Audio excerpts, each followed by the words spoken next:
Selamat datang pada pertemuan ketiga mata kuliah Corporate Social Responsibility.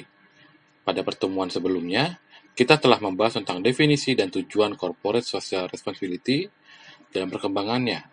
Kali ini kita akan membahas tentang karakter CSR, yang diharapkan pengetahuan perspektif mengenai CSR, kategori tindakan CSR, prinsip kerja CSR, faktor mendasar perusahaan melakukan CSR.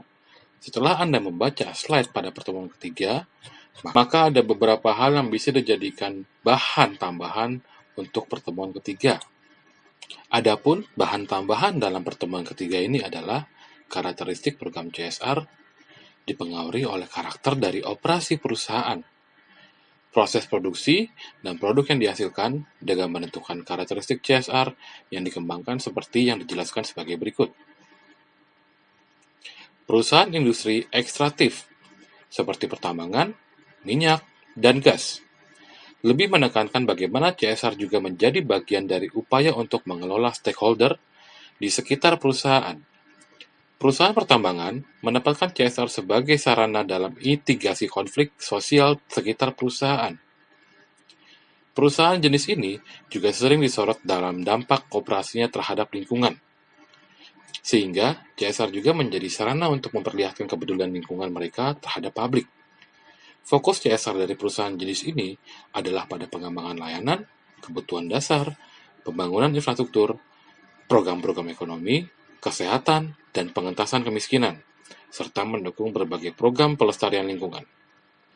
Perusahaan pertanian, kehutanan, dan perkebunan lebih menekankan pengelolaan relasi sosial dengan masyarakat desa, terutama pada petani dan kelompok-kelompok sosial strategis yang mendukung usaha perkebunan, pertanian, atau kehutanan mereka. Perusahaan jenis ini sering mengalami kasus-kasus sengketa pertanahan dengan masyarakat lokal. Upaya untuk mendekati para tokoh adat dan pimpinan masyarakat sering menjadi bagian dari program CSR mereka. Fokus CSR dari perusahaan jenis ini adalah layanan kebutuhan dasar, program-program ekonomi, kesehatan, dan pengentasan kemiskinan, terutama terkait pertanian, pembangunan infrastruktur, dan pengembangan budaya lokal. Perusahaan produsen pangan, kosmetik, dan farmasi lebih melekatkan CSR sebagai bagian dalam kepentingan promosi produk mereka.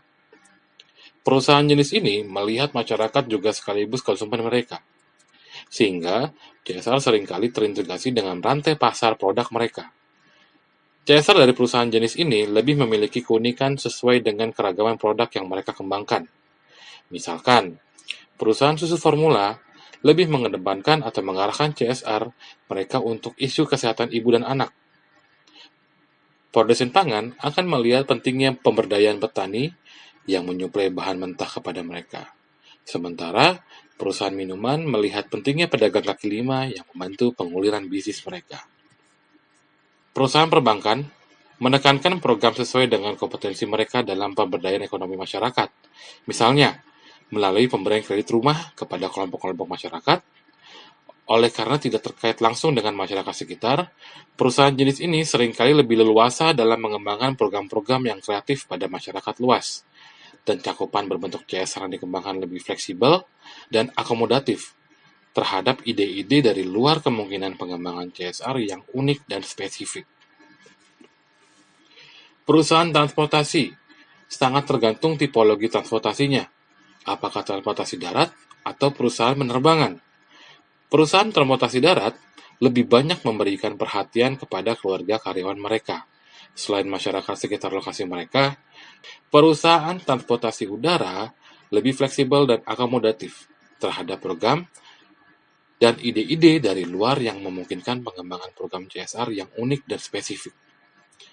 Perusahaan teknologi informasi dan komunikasi melihat keterkaitan produk mereka dengan segmen tertentu dari konsumen mereka, sehingga lebih cenderung melihat pentingnya sponsorship untuk event-event yang melibatkan pengguna produk mereka.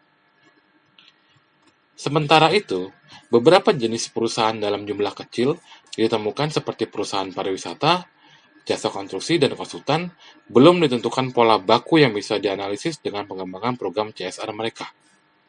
Demikianlah pemaparan pada pertemuan ketiga pada perkuliahan Corporate Social Responsibility. Sampai jumpa dan terima kasih.